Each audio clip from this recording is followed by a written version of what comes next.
What's up, y'all? This is your boy Eddie Jax, and welcome back to the Drop That Podcast. Let's give a shout out to our sponsor so we can get into some wrestling talk right away.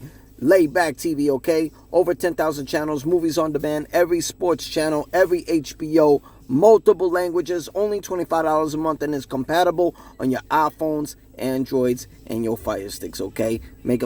Check them out. Laybacktv.com, okay? And they're in this Instagram official _laybacktv. Okay, now let's get back to the program. Boom! Whoa! Wrestling talk, baby. WrestleMania season. Shit's going down. Holy hell. So let's get into it. We got a lot to digest from the past Raw and Smackdown. Okay? Before we get into that, NXT, give a shout out. Jordan Grace is killing it. Janet Parker, killing it.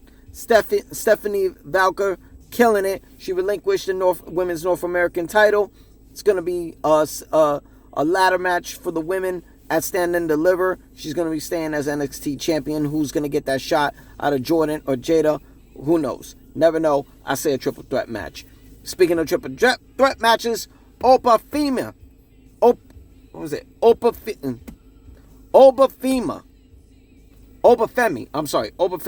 NXT champion. Triple threat match. Trick Williams, former two-time champ, and Javon going down and Stand and Deliver. And special congratulations to the new NXT North American champion, Ricky Saints. Welcome to the revolution. But welcome to All Ego, Ethan Page. And I think they should do a triple threat match as well. I think Shawn Spears deserves a rematch regarding for that title. Ethan Page, yo, hello. It says it all over the world. It says it all over your face.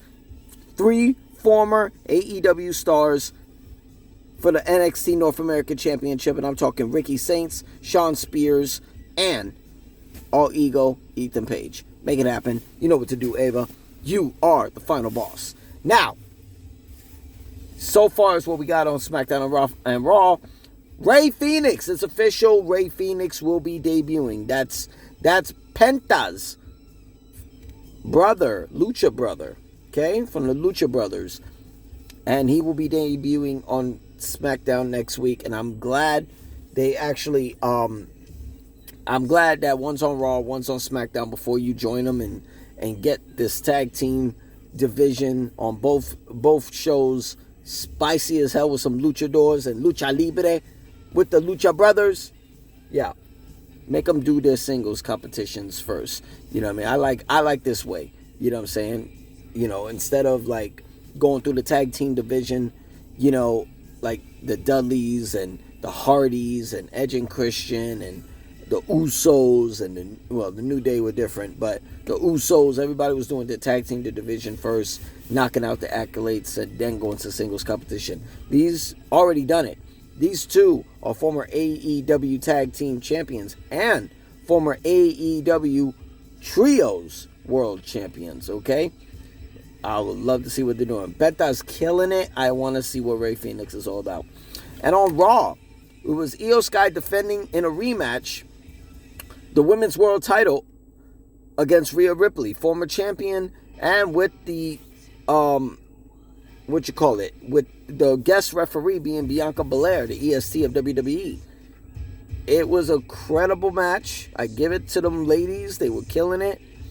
I thought Bianca was a funny referee. Not on purpose, not intentionally, maybe by accident. You know what I mean? She was taking the bumps really... You know, referees do take bumps, but she was taking mad bumps. And she ended the match double disqualification, which obviously, to count out and DQ, the champ stays the champ. So Io Sky is going to be still champion. This looks like it's leading to a triple threat match come WrestleMania. And I love it that they're burning some steam, before they can announce it. Io Sky, Rhea Ripley, and Bianca Belair, Women's World Championship triple threat. We're just waiting for them to announce it. New Day actually want the World Tag Team Champions, the War Raiders. I wonder when we're going to see that. I think we might see that. We could get that at WrestleMania, but I don't think that's needed for WrestleMania. We could always do that the night after WrestleMania, or if we do if they do the countdown, the free show, they'll probably be on YouTube, WWE.com, or TikTok or whatever, which is not necessarily any of the pay-per-view. You could do that in the beginning, before the event starts at WrestleMania Saturday or Sunday. But New Day want the War Raiders for the World Tag Team Championship. I want to see what they can do as heels with the tag titles, but we'll see. Let me see. What we got? We had Penta and the Intercontinental Champion Braun Breaker in a tag team match against Dirty Dom Mysterio and Finn Balor of the Judgment Day. It was a really good match. I'm not going to lie. I thought Penta and Braun were pretty good teammates together. But a little mishap, a miscalculation, and miscommunication, all in one, gets Penta speared by the IC champion Braun Breaker. And Kuntagra! Finn Balor gets the pin, and the first man to pin Penta in WWE. Wow. But it seems like Finn is getting a little selfish. He wants a shot at the IC title, but Liv Morgan has another, I don't know. She seemed like she's gassing, trolling, throwing some spice on the Judgment Day. Little divide there. But I think she might be working her way to get Dom an Intercontinental Championship title shot. I don't see how do you pull that off against Braun Breaker, but it'd be a good opportunity, being a two-time former NXT North American champion. But what does this look like? It might be some... Why do I feel like it might be a ladder match or a fatal four-way match for Braun, Penta, Dom, and Finn at WrestleMania? If it is, I don't think it should be a ladder match. I think they should save that for the U.S. title. Seemed like that would be more interesting. But, the Intercontinental Championship has a history of being on hanging from above the ring and being climbed by a ladder. So who knows? We might get a fatal four-way match out of that, or a tag team. Gunther takes on Jimmy Uso. Defeats him, but cuffs Jey Uso and lets him watch while he beats the living hell out of Jimmy, bloodies him. I like this little dark side of Gunther. I love they're really spicing up the story, getting us more intrigued for Jey. Don't get me wrong. Jey is the crowd pleaser. If he wins, he's the people's champion. He got everybody in the crowd yeeting. But maybe he does need to take this match a little personal in order to get the job done. Let me see. Damian Priest destroys Drew McIntyre after Drew McIntyre defeats Randy Orton from the help of Kevin Owens. Put some with a choke slam right through the windshield. They said a little glass got into Drew's eye. Hopefully he's okay. Hopefully no injuries, no vision loss, none of that. Saw him with an eye patch on Twitter. But they announced it's going to be Damian Priest versus Drew McIntyre at WrestleMania in a street fight. Now I'm intrigued. Yes. Make it a street fight. This definitely...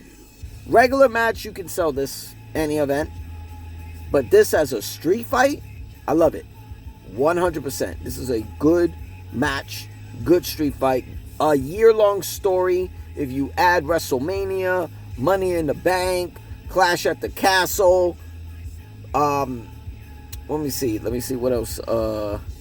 Elimination Chamber. Yo. I mean, you could go a little further than that. The night of Survivor Series where CM Punk made his debut back in the WWE. Well, his return, technically. Judgment Day was part of that War Games match. And Drew was teaming with Damian Priest. So you can go even further than that. So I like it. In all the news, they also announced AJ Styles, the phenomenal AJ Styles return match at WrestleMania, taking on the Maverick Logan Paul. I go back and forth with a lot of my colleagues, and story-wise, I'm not too sure I'm too sold on AJ versus Logan, but with the ability in the ring, with AJ Styles, a legend, TNA, WWE combined, with everything he can do, he's a legend. He's Hall of Famer, guaranteed. If this was Logan Paul's second match, I would say no, this does not work. But with the experience and the learning and the progressing as Logan has done, seeing how his performance was at SummerSlam last year against LA Knight in his hometown of Cleveland, Ohio, I'm intrigued. As far as performance-wise, this AJ Styles versus Logan Paul is definitely a potential for whichever night they're going to be. Night 1, night 2. Has the potential to be match of the night. So, can't wait for that one. Orton and Cody Rhodes do a little promo, but it sounds like Orton is kind of warning him, like, he might go for number 15 as far as world championships go. They keep teasing that story between Cody and Orton. It's history. You can do a lot with it. When they're going to do it is kind of questionable. So, we'll see. Let me see what else we got. We had the contract signing of CM Punk, Roman Reigns, and Seth freaking Rollins.